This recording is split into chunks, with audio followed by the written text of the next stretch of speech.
शब्द कहेंगे। माइक दीजिए। श्री महेंद्र सिंह जी 2 शब्द कहेंगे सनातन के लिए।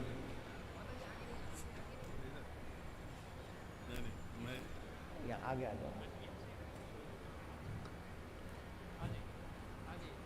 व्यासपीठ पर विराजमान हम सब लोगों के, जिनको हम सब हृदय से बहुत श्रद्धा करते हैं, और उनके लिए मैं 4 लाइनें कहना चाहता हूं।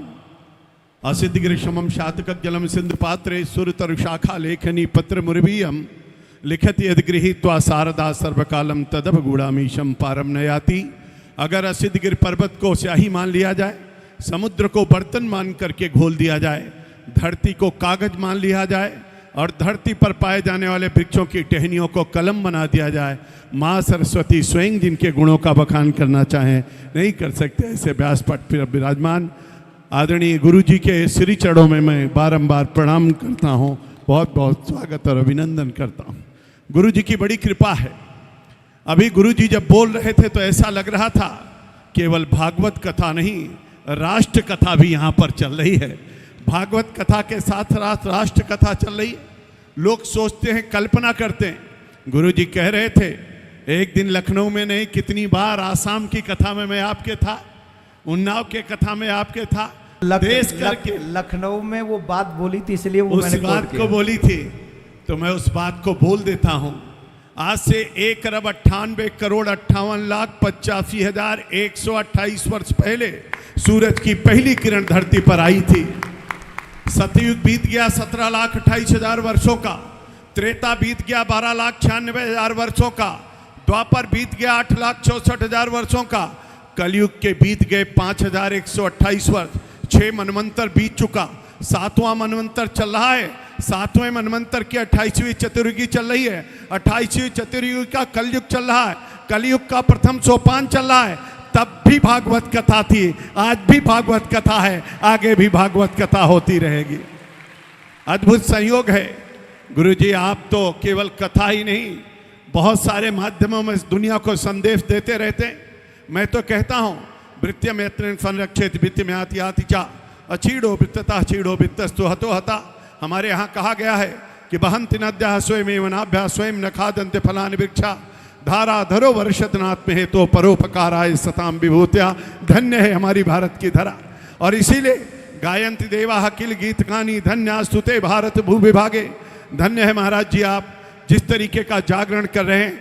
वैसे तो भागवत कथा में 18,000 श्लोक हैं, 335 अध्याय है, 12 स्कंद है, लेकिन आप जो अभी बामन कथा कह रहे हैं, अजामिल कथा कह रहे हैं, प्रहलाद कथा कहेंगे, भागवत का महात्म बता रहे हैं, राम कथा कहेंगे, कृष्ण कथा कहेंगे, और परीक्षित को कैसे मुक्ति का रास्ता दिखाएंगे। और बैठे हुए 7 दिनों की चर्चा कर रहे थे, तभी 7 मंत्रों की चर्चा आप कर रहे थे। आप सब जानते हैं 7 का बहुत महत्व है। हमारे भगवान सूर्य के रथ में घोड़े 7 हैं, तारे भी 7 हैं, नदियां भी हम लोग स्नान करते कहते हैं। आपने सब लोग उस बात की चर्चा करते हैं।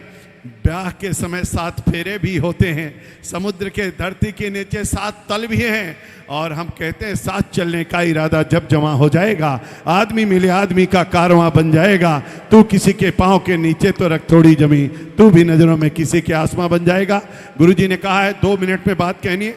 मैं ज़्यादा कुछ कहना नहीं चाहता, लेकिन यहाँ उपस्थित भक्तजनों के श्री चरणों में बारंबार प्रणाम करता हूँ। आप सबसे निवेदन करता हूँ, जो आया है सो जाएगा, राजा रंग फकीर। मरना तो सबको एक न एक दिन है। लोग कहते हैं ना कुछ लेकर आए बंदे, ना कुछ लेकर जाओगे, लेकिन गुरु जी क्षमा करिएगा, दुनिया में ना कोई खाली हाथ आता है, ना कोई खाली हाथ जाता है। हर कोई अपना भाग्य लेके आता है और कर्म लेकर के जाता है। इसलिए गुरु जी सचेत कर रहे थे। इसीलिए भगवान तुलसी ने कहा है कर्म प्रधान विश्व करी राखा, जो जश करे तो तस फल चाखा। दूसरी चुपाई उन्होंने कहा हुई है सो जो राम रचि राखा, को कर तर्क बढ़ावई शाखा। तीसरी चौपाई कही कर करावई बन जई सोई, उमा राम गत लखान कोई। इसलिए तीनों चौपाइयों का मर्म है अभिवादन फीलफ नित्यम वृद्धो अपशे बिना चत्वार तशवर्धनते आयुर्विद्या यशोबलम। इसीलिए हमारे यहाँ कहा गया प्रातः काल उठ के रघुनाथा, मात पिता ही गुरु ना वही माता। और इसलिए मैं आप सबका अनुरोध करूंगा, निवेदन करूंगा, अथर्ववेद में एक लाइन कही गई है, माता भूमि पुत्रो हम पृथिव्याम, भूमि मेरी माँ है, मैं इस पृथ्वी का पुत्र हूँ, जीऊंगा तो भारत माता के लिए और मरूंगा तो भारत माता के लिए। ऐसा हम सब लोगों के ध्यान में रहना चाहिए। और बाकी कुछ ध्यान में रहे न रहे, लक्ष्मी आती रहे, इसके लिए कमल का फूल जरूर ध्यान में रहे। आप सबके ध्यान में वो भी रहना चाहिए, क्योंकि कमल पे ही लक्ष्मी विराजती हैं। अगर कमल नहीं होगा तो लक्ष्मी नहीं होगी, और लक्ष्मी नहीं होगी तो काम नहीं चलेगा। इसलिए धर्मेंद्र भैया हमारे जो कथा के आयोजक हैं, और देवेंद्र भैया, उनको मैं बहुत बहुत बधाई देता हूँ, आप सबका अभिनंदन करता हूँ।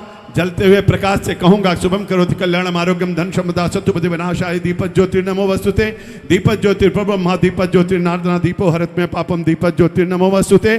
भगवान सूर्य को मैं कहूंगा, उनसे प्रार्थना करूंगा, आदिदेव नमस्तुभ्यं प्रसीद मम भास्कर दिवाकर नमस्तुभ्यं प्रभाकर नमो वस्तुते। आदित्य प्रथमं नामा द्वितीय अंत दिवाकर तृतीयं भास्करं प्रोक्तु चतुर्थं प्रभाकरं पंचम सहस्रास खशम चतुलोचना सप्तम हरदश अष्टम च विभावशो नवम दिन कैपोक दशमम द्वादशकम एकादश मूर्ति द्वादशम सूर्योचा। हे सूर्य भगवान, हमारे सबका ललाट चमका दीजिए, देवेंद्र भैया को और आगे बढ़ा दीजिए, और गुरु जी की कथा ऐसे चलती रहे, हम सब सुनते रहें, रसास्वादन करते रहें, मुक्ति का मार्ग मिलता रहे।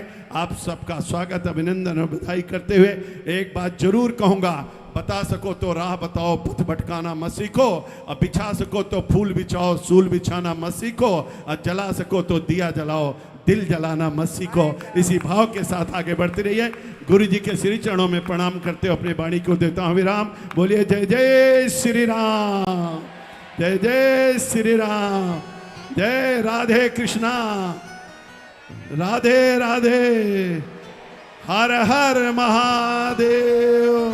बहुत बहुत धन्यवाद गुरु जी, आपके श्री चरणों अब में हमको एक बारंबार। बात बताओ, हमने गलत इनका इन्फॉर्मेशन जो भी आपको पहले बताया था, गलत बताया था। ऐसे रत्न पृथ्वी पे ज्यादा नहीं है, बहुत गिने चुने रत्न रह गए, और ऐसे रत्नों को जब भी कहीं देखो तो इनको मुस्कुरा कर अपने गले से लगा लिया करो, कुछ कण तो हम तक भी पहुंच ही जाएंगे। राधे राधे, जोर से बोलना पड़े।